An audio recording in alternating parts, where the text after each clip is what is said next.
¿Quieres invertir sin riesgos? Aquí te enseño cómo. Esta es una de las preguntas que más me hacen y de una vez te voy a decir que no existe una inversión sin riesgos. Lo que sí podemos hacer es mitigar o reducir estos riesgos por medio de una buena estrategia de diversificación. Y por eso en este video te voy a contar cómo puedes lograr diversificar con poca plata, cuáles son los criterios para decidir qué voy a elegir y la historia de cómo me salvé de perder $20,000 por tener un portafolio bien hecho. Por eso, si tú no quieres estar perdiendo plata por no saber invertir, te invito a que te suscribas aquí a nuestro canal y sigas aprendiendo con Mindful Finance. Es vital que entendamos por qué es importante diversificar. La primera razón es que absolutamente todos los activos en algún momento de su vida se van a reducir o van a perder hasta el 50% de su valor y esto lo hemos visto en muchas ocasiones. Pueden ser por crisis como fue la pandemia, donde todo se cayó, o pueden ser cosas puntuales como un fraude en alguna empresa o algún cambio en la industria que haga que la empresa pierda, digamos, competitividad. O lo que hemos visto en las criptomonedas, donde, por ejemplo, el año pasado Bitcoin y Ethereum, que son dos de las más grandes, perdieron el 65% de su valor, que by the way ya lo recuperaron, pero se perdió el año pasado. Y segundo, porque no todos tenemos como el mismo apetito para el riesgo. Hay algunas personas que son más conservadores y hay otras que son un poquito más arriesgadas. Y esto es muy importante tenerlo en cuenta cuando estamos invirtiendo, porque al final las inversiones tienen que funcionar para nosotros y no es como una vaina como genérica. Y aquí les quiero hacer como un par de preguntitas para que ustedes empiecen a dar cuenta en ese espectro de conservadores o arriesgados en qué lugar están como parados. Primero, si yo les preguntara en cuántos años quieren ustedes tener resultados, ¿escogerían en 1 año, en 5 años o en más de 5 años? Entre más cortoplacistas seamos, significa que debemos estar dispuestos a asumir más riesgo. La segunda pregunta, ¿qué porcentaje de tu ingreso estás dispuesto a invertir? Entendiendo que el riesgo básicamente es la probabilidad que tenemos de perder plata. Entre más porcentaje de nuestro ingreso estemos dispuestos a invertir, habla de qué tan arriesgados somos. El siguiente tiene que ver con la intención detrás de la inversión. ¿Tú quieres que tu plata como se mantenga y cuidarla? ¿O al contrario, tú quieres hacer esa inversión para que tu plata crezca y se multiplique? Y si yo les dijera que escojan alguna de estas dos opciones, ¿por cuál se irían? La primera es, yo quiero rendimientos altos y estoy dispuesto a aceptar riesgos, o prefiero algo mucho menos riesgoso, aunque los rendimientos o la rentabilidad no sea tan alta.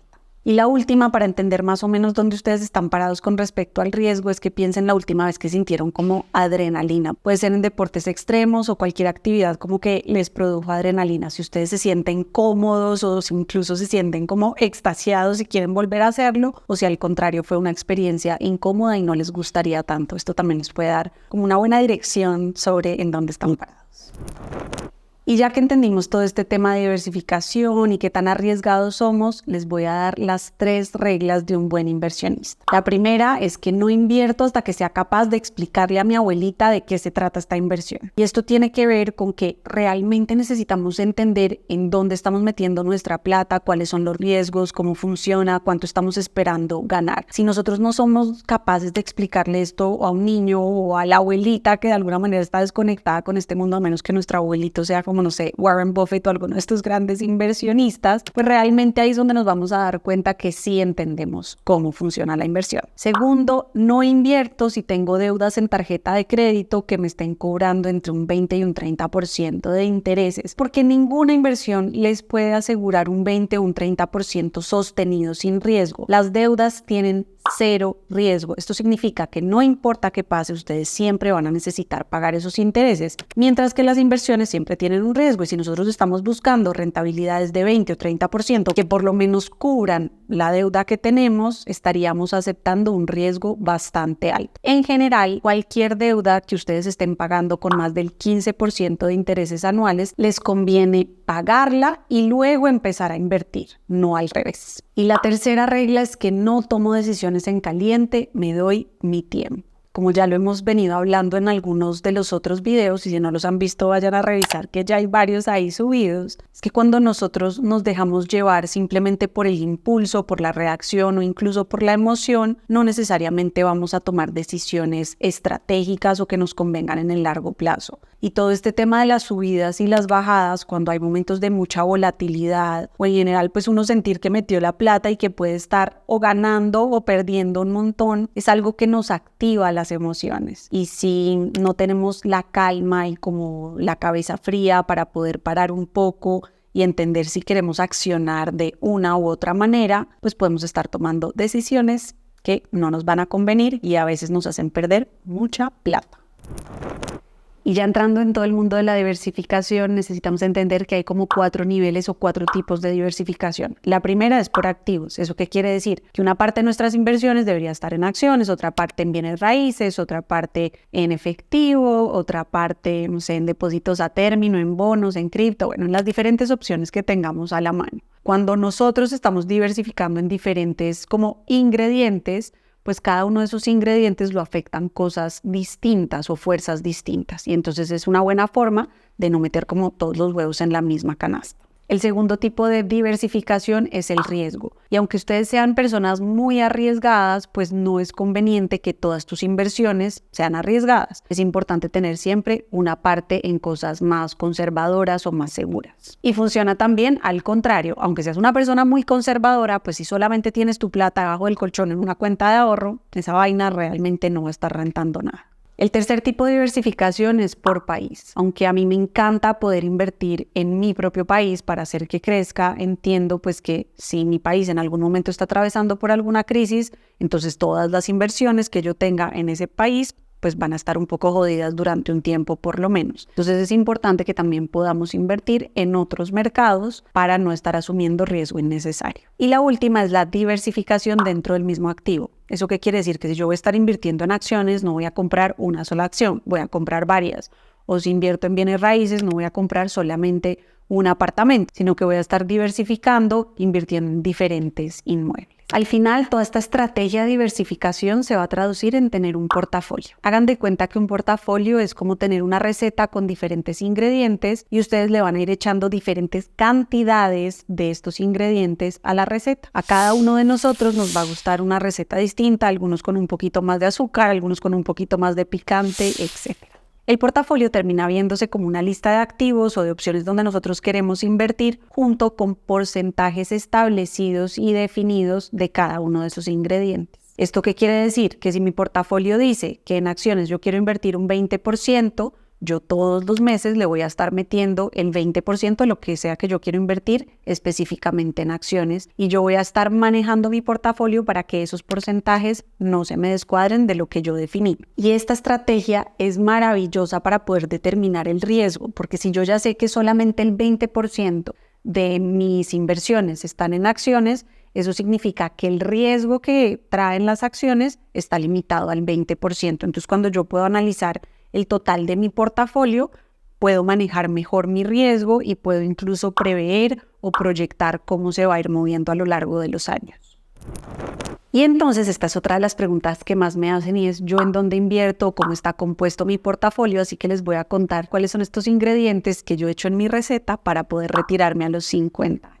El primero, acciones y ETFs. Honestamente, ahorita estoy invirtiendo más en ETFs que en acciones, aunque al principio empecé en acciones, me di cuenta que me llené de acciones y eso para mí es inviable porque me toca estar demasiado pendiente de las cosas, mientras que con los ETFs, que son estas canastitas de acciones, puedo diversificar bastante rápido y no tengo que estar ahí como tan encima de mis inversiones. Segundo, criptomonedas. Muchas personas les da un poquito como de cringe y como miedo todo este tema, pero la verdad es que son parte importantísimo de nuestro presente y van a ser aún más en nuestro futuro. Además que la tecnología blockchain es una tecnología que está revolucionando muchas industrias y sectores que conocemos, entonces para mí es importante. Cabe la pena aclarar que yo no invierto en tokens, sino invierto en criptomonedas que tienen su propia blockchain. Si no tienen ni idea de qué les estoy hablando, hay un video donde les explico desde cero cómo funciona todo este tema de las criptomonedas. Se los dejo por acá para que vayan a verlo.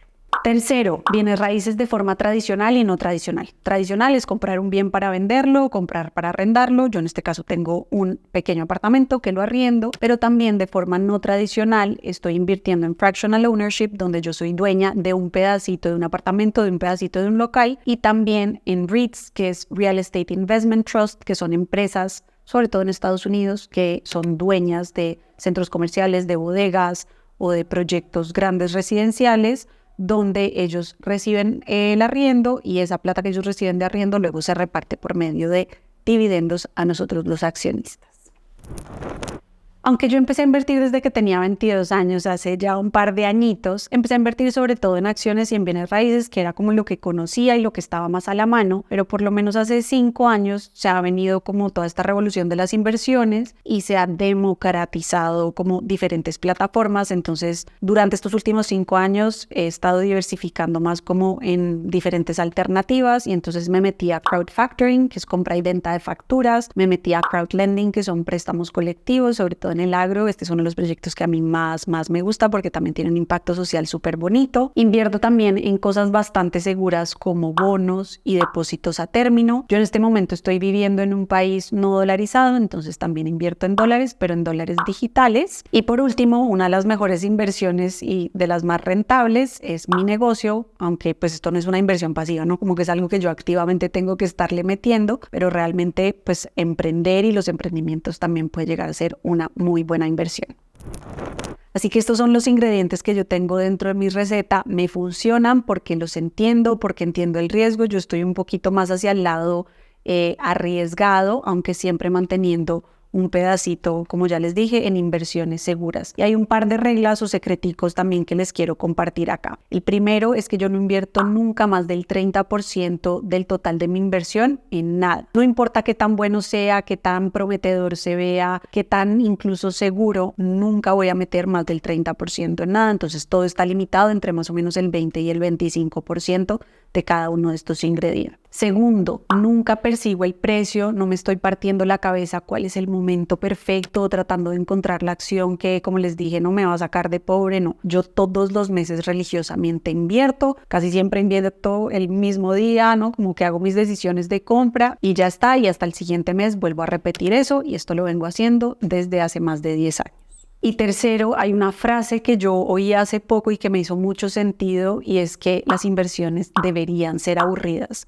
Si la forma en la que ustedes están invirtiendo es como demasiado emocionante o tiene unos picos ahí enormes, probablemente ustedes no están invirtiendo de forma estratégica, sino un poquito a la loca y con mucho riesgo. Cuando uno ya tiene un portafolio bien hecho de inversiones, la cosa se pone un poquito más estable y eso se puede entender como aburrido. Entonces yo siempre trato de pensar en eso para balancear mi portafolio y darme cuenta si realmente lo estoy haciendo de forma estratégica o si lo que estoy persiguiendo es este como rush de adrenalina, y que para eso mejor nos enfocamos en los deportes extremos y no estar como generando demasiado riesgo en nuestros portafolios.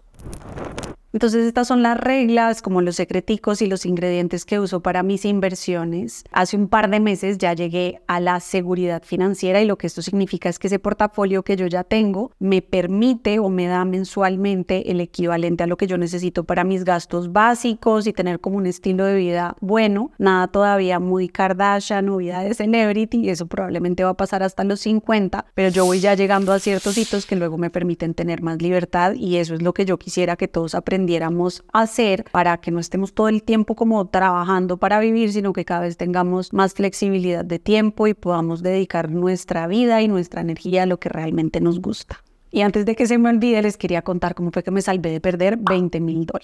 Y es que, por si ustedes no lo sabían, el 2022 fue uno de los años más difíciles para las inversiones en acciones, porque se cayó el mercado entre un 18 y un 22%, la media fue como el 18-19%. Pero además, las criptomonedas, que aunque han tenido subidas y bajadas durante casi que todo el año pasado, eso fue bajada tras bajada tras bajada, y terminaron perdiendo el 65%, sobre todo las dos criptos como más grandes, que son Bitcoin y Ethereum. En mi portafolio personal, esa bajada significó que yo perdí $25,000. Digo perdí porque como yo no vendí, pues en realidad no materialicé la pérdida. Sí, mis acciones bajaron y mi portafolio, pues realmente ahí se veía que yo tenía $25,000 menos, pero pues no lo terminé perdiendo porque no vendí. Pero por el otro lado, como yo les dije que yo solamente invierto máximo el 30% en cada una de esas cosas, pues mi portafolio tenía otros ingredientes. Los préstamos colectivos que yo tenía crecieron un 16% y los depósitos a término entre un 14 y un 17% y los bienes raíces entre un 9 y un 12%. Entonces ahí recuperé más o menos como $12,000. Eso lo que significa es que igual mi portafolio pues estaba generando una pérdida de $13,000. En ese momento la verdad no me hizo ninguna gracia, yo estaba ahí como dándome latigazos y me da culpa de por qué carajo estoy perdiendo plata y cómo hubiera podido hacerlo mejor. Cuando me di cuenta pues que en verdad esto era un año como bastante específico, que en el big picture o en el largo plazo esto probablemente no iba a mantener estas pérdidas tan grandes, pero además me sentí muy agradecida porque si yo hubiera invertido toda mi plata solamente en acciones o solamente en cripto, lo que hubiera terminado perdiendo hubieran sido probablemente $50,000 y no necesariamente los hubiera recuperado tan rápidamente. Entonces, incluso en años mierdosos, pues tener un buen portafolio nos permite perder menos o a veces incluso ganar. Así que con esto les quiero decir que tenemos que diversificar. Y si ustedes quieren aprender como todo este mundo de las inversiones y que los acompañe durante un año, en octubre vamos a sacar un nuevo programa que estoy segura que les va a funcionar mucho tanto para preparar sus finanzas para invertir como ya para poder empezar a hacer sus primeras inversiones. Pero lo más cool es que solamente van a necesitar dedicarle a su portafolio, a estas inversiones, 2 horas al mes, nada de estar viendo gráficas durante 4 horas y leyendo periódicos ni nada de eso. Yo lo que quiero es que ustedes aprendan a invertir y a diversificar de la forma más fácil y rápida posible. Mientras tanto, les voy a dejar el Mindful Investor Challenge, que es un curso gratis online de 7 días donde van a aprender todo lo más básico de las finanzas. Vamos a estar rifando $100 todos los meses para premiarlos e incentivarlos a que hagan sus primeras inversiones. Así que los espero al otro lado, no sin antes decirles que no se les olvide suscribirse para que sigamos aprendiendo con Mindful Finance. Chao pues.